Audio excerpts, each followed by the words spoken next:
Hey everyone, and welcome back to the Easy English Podcast. I'm your host, James, and as always, I'm here with my fantastic co-host, Anna. Hi everyone! We're so excited about today's episode. Have you ever been in an English conversation and suddenly thought, I know the words, but this just doesn't sound natural? That frustrating gap between textbook English and real, living English. Well, today we're bridging that gap completely. We're giving you 50 powerful, advanced sentences that natives use all the time in very specific situations. That's right. And we're not just throwing a list at you. For each one, we'll say the sentence clearly, explain the why behind it, and then paint a real-life scenario so you can see exactly how it fits into a natural conversation. And a little teaser, stick around until the end because we'll reveal the one phrase that can instantly make you sound more polite and confident in any professional setting. It's a game changer. So, grab your notebook if you want, or just relax and listen. Let's dive into the first set, all about modern digital communication. Ready, James? Ready! Let's start with a classic text message dilemma. Number 1, just saw your message, my apologies for the delay. Okay, so this is more polished than a simple sorry I'm late. You're acknowledging you saw it, and the phrase my apologies adds a touch of professionalism or sincere politeness. Exactly. Picture this, Anna, you're in a work meeting and your phone buzzes. You see a message from a colleague, but you can't reply until an hour later. You then write, Hey Mark, just saw your message, my apologies for the delay. What can I help with? It's perfect. It shows you're busy but responsible, not just ignoring them. Okay, next one is very modern. Would you mind if I sent a voice note? I'm stretched for time at the moment. Stretched for time, love that. It's a great alternative to I'm in a rush. You're asking permission to send a voice message because it's faster for you than typing. Imagine you're walking to an appointment, your hands are full, and your friend asks you a complicated question via text. Instead of typing a novel, you send this text first. It's considerate and efficient. That leads us perfectly to our next phrase. When you want to take the pressure off someone to reply immediately, you can say, feel free to reply whenever it's convenient for you, no pressure at all. No pressure at all, that's the key here. It tells the person you respect their time and workload. You'd use this when emailing a busy professor or a colleague who you know has a lot on their plate. Absolutely. Now, for those moments when you're tied up but want to be clear about your availability. Try this, I'm currently in a meeting, but I'll get back to you with a full response as soon as I'm out. A full response, that's much better than just I'll get back to you. It promises a substantive reply. So, if a client emails you with a complex question while you're in a webinar, this auto-reply sets clear and professional expectations. And sometimes, we simply misread a message. For those funny, slightly embarrassing moments, you can say, I completely misread your message the first time, my mistake. It's a great way to laugh at yourself and clear up any confusion. Imagine your friend texts I saw your bear, and you panic, only to realize they meant I saw your beret. This phrase turns a potential misunderstanding into a shared joke. Love it! Now, what about when a text conversation becomes a novel? Instead of letting it get messy, you can suggest, this is getting a bit detailed. Should we move this over to email for clarity? That's a smooth transition. You're not ending the conversation, you're just moving it to a better platform. It's perfect for discussing work projects or planning an event where you need to keep track of details.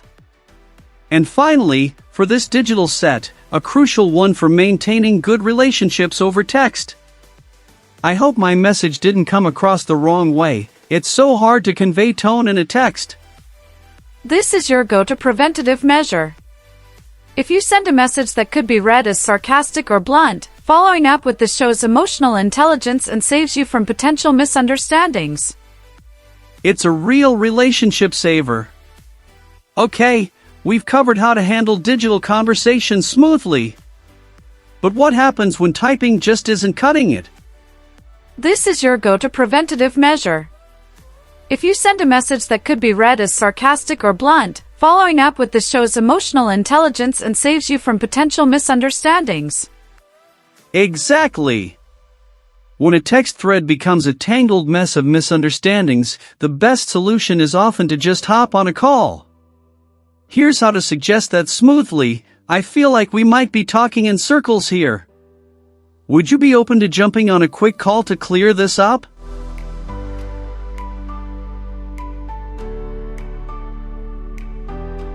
Talking in circles perfectly describes those frustrating text exchanges that go nowhere. This phrase works great for work conflicts or complicated planning with friends. It shows you're committed to clarity rather than just being right. Now let's consider a very common situation. You're waiting for an important file. You see the delivered notification but can't find the attachment. Instead of just saying, "Where is it?" try, "Could you please resend that file?" I think the attachment might not have come through properly. Much more professional. By suggesting a technical glitch, you avoid sounding accusatory. This maintains positive dynamics, especially when working with clients or colleagues. And for those necessary follow-ups that you don't want to sound pushy about, just circling back on this, any thoughts when you might have an update? Circling back is such a useful professional phrase. It's gentle yet effective. You'd use this with a colleague who promised you feedback or a client who needs to make a decision. But sometimes even a call can leave loose ends. To make sure everything is clear, you can add, "Just to recap what we discussed, I'll be handling the client presentation and you'll prepare the budget report." Does that sound right to you? To recap is the perfect verb for summarizing.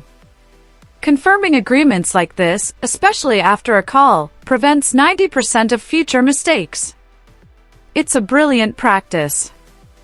With these tools, you'll master digital communication. But what about when we need to move from the online world to the real world?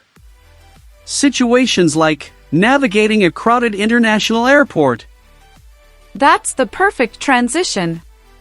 Because moving from digital conversations to real-world travel situations is where these practical phrases truly prove their value. Let's set course for that adventure.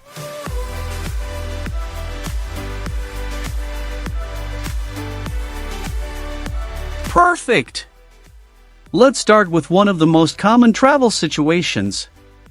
The first phrase you need in any airport: "Excuse me, do I need to remove my laptop from my bag for this security screening?"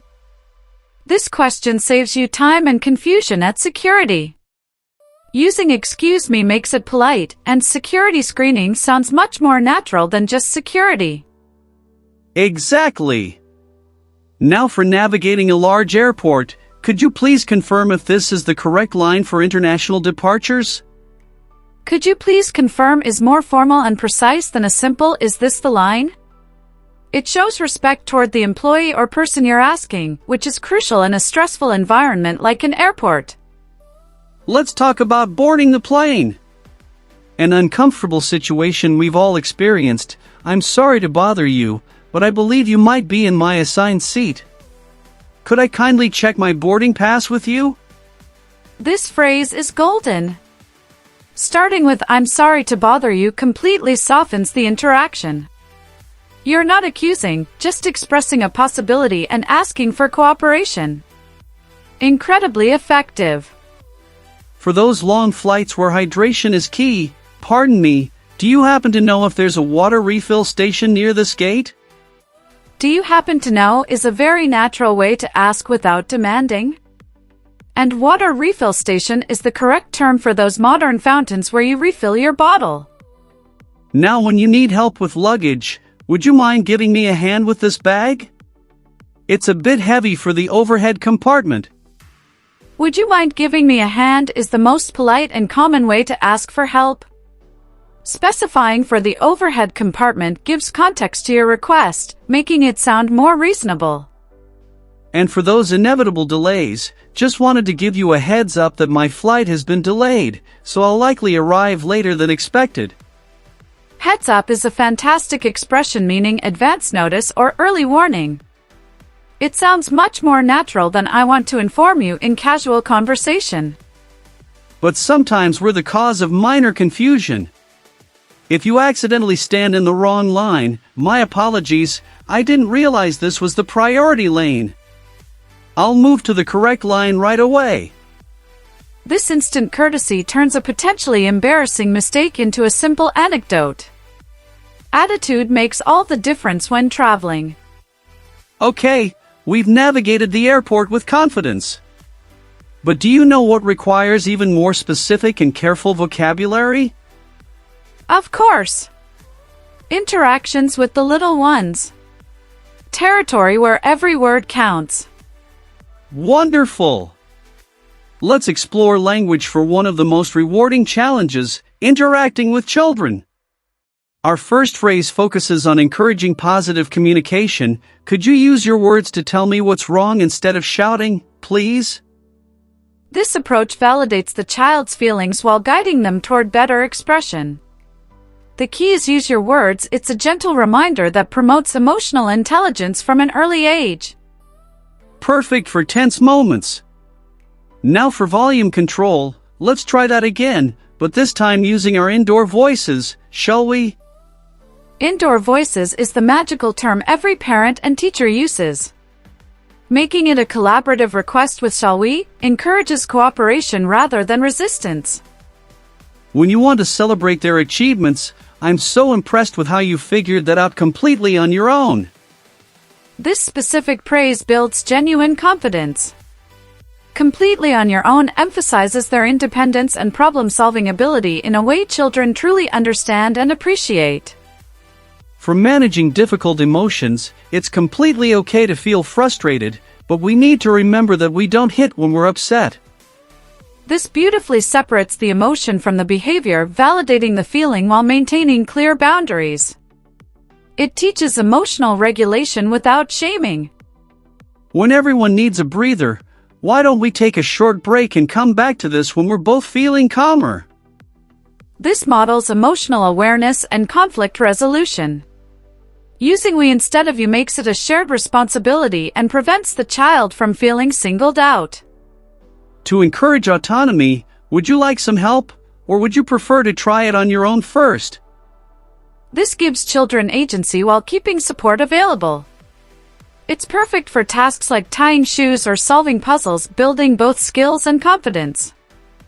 For teaching active listening, I need you to listen with your whole body. That means eyes looking, ears open, and body still. This creates a concrete, visual understanding of what active listening means. Teachers use this constantly because it works so effectively. To reinforce kindness, that was such a thoughtful thing to do. I'm genuinely proud of you. Connecting actions to character traits, thoughtful, and expressing genuine pride reinforces positive behavior at a deep level. For turning mistakes into opportunities, let's see if we can turn this into a learning moment. What could we do differently next time? This growth mindset approach removes shame from mistakes and makes learning collaborative. The child becomes an active participant in their own development. And finally, for problem solving together, how do you think we could solve this problem together as a team? This empowers children tremendously. It says their ideas matter and that challenges are easier when we face them together. These approaches create such positive dynamics with children. But you know what other area requires equally careful communication? Absolutely. The modern world of remote work and digital collaboration. Absolutely. Let's dive into the world of remote work and online collaboration. Our first essential phrase for professional communication, please let me know once you've had a chance to review the document thoroughly.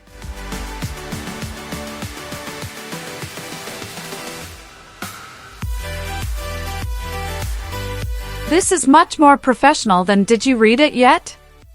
The phrase "had a chance to review thoroughly" shows respect for the other person's time and workload while emphasizing careful consideration. Perfect for email follow-ups. Now for video meetings, would you mind if I share my screen briefly to demonstrate this process?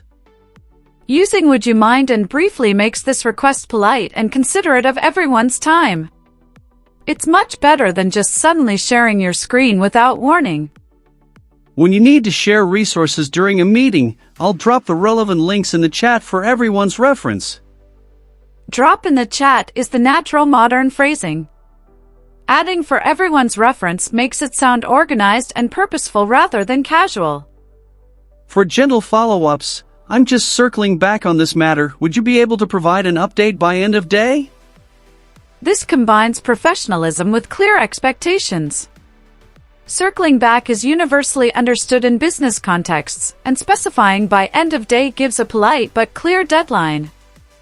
The classic virtual meeting issue. I think you might be on mute. We couldn't hear your last comment. Much more diplomatic than "you're on mute." This phrasing assumes good intent and helps the person save face while solving the technical issue. When a chat conversation becomes too complex, this discussion is getting quite detailed. Shall we move it to email for better documentation? Better documentation is the key benefit here. It explains why you're suggesting the move to email, making it about efficiency rather than ending the conversation. For collaborative work, I've updated the shared document with everyone's feedback incorporated. This specifically mentions everyone's feedback, showing you value collaboration and have acted on the team's input. Great for team morale. To efficiently schedule follow-ups, could we schedule a quick sync-up later this week to align on next steps? Sync up and align are professional yet conversational terms that clearly communicate the purpose of the meeting without sounding overly formal. When you need to postpone, I need to reschedule our meeting due to a conflicting commitment. Would you mind suggesting alternative times? This takes responsibility while being cooperative. Conflicting commitments sounds more professional than "something came up," and asking for their availability shows flexibility. And for closing virtual meetings effectively, let me quickly summarize our action items before we wrap up. This ensures everyone leaves the meeting with clear understanding of their responsibilities, the mark of truly effective virtual collaboration. These remote work phrases really bridge the gap between professional and practical. But you know what ties all these situations together? The need for genuine connection, which brings us to our final set of phrases for building real relationships. Exactly! Now let's explore phrases that help build genuine personal connections. Our first phrase is perfect for deepening conversations. That's really interesting. Could you tell me more about how you got into that? This shows authentic curiosity beyond small talk. The phrasing "how you got into that" specifically invites people to share their story and passion, which instantly creates a deeper connection.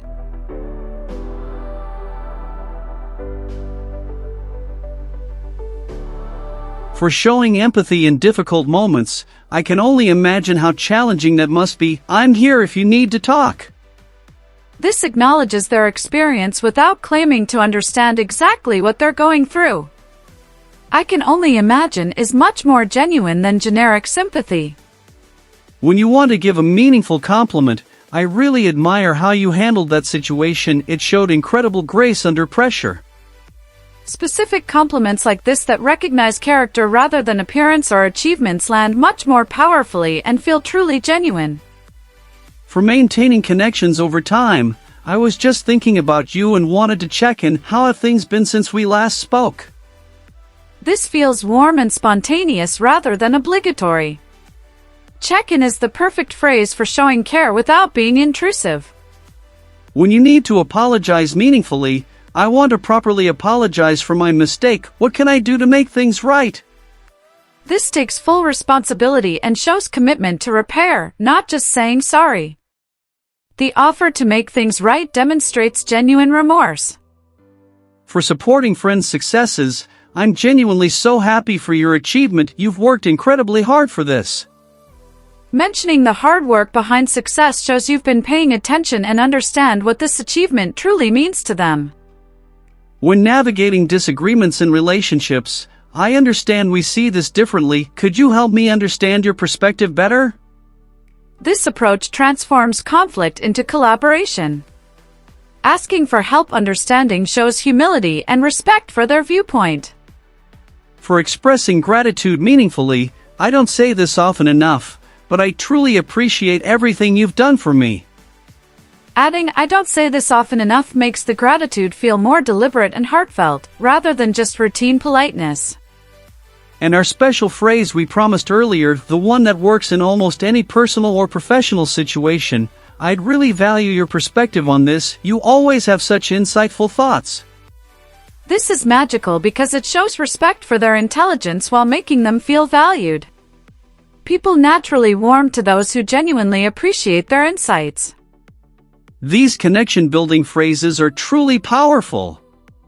But you know what makes them even more effective? Understanding how to weave them naturally into your daily conversations, which brings us to our final important points. What makes these phrases truly powerful is how you integrate them into your daily life. It's not about memorization, it's about making them part of your natural vocabulary. Exactly. The key is practice and context. Try using just one new phrase each day in the right situation. Maybe start with that powerful one we shared. I'd really value your perspective on this. Watch how it transforms your conversations. And remember, the goal isn't perfection. It's progress. Every time you use one of these phrases authentically, you're not just speaking better English. You're building better connections. You're showing up as a more confident, articulate version of yourself in both personal and professional settings. Now, we have one final bonus phrase that's perfect for ending our time together today. When you want to express sincere appreciation, I genuinely appreciate you taking the time to share this with me. It's been incredibly valuable. That's exactly how we feel about all of you listening. Your time and attention are precious, and we don't take that for granted. So here's our call to action for you. If you found this episode helpful, please subscribe to the Easy English Podcast and hit that like button. It truly helps us reach more wonderful learners like you. And to prove you made it to the very end, leave a comment below with your favorite phrase from today's episode and tell us which situation you plan to use it in first. We read every single comment and love seeing how you're putting these phrases into action. Your journey to confident English speaking is what matters to us. We're here to support you every step of the way. Thank you for listening, for learning, and for being part of the Easy English Podcast community. Keep practicing, keep speaking, and remember, every conversation is a new opportunity to shine. Join us next time for another episode of the Easy English Podcast. Until then, keep making progress, one phrase at a time.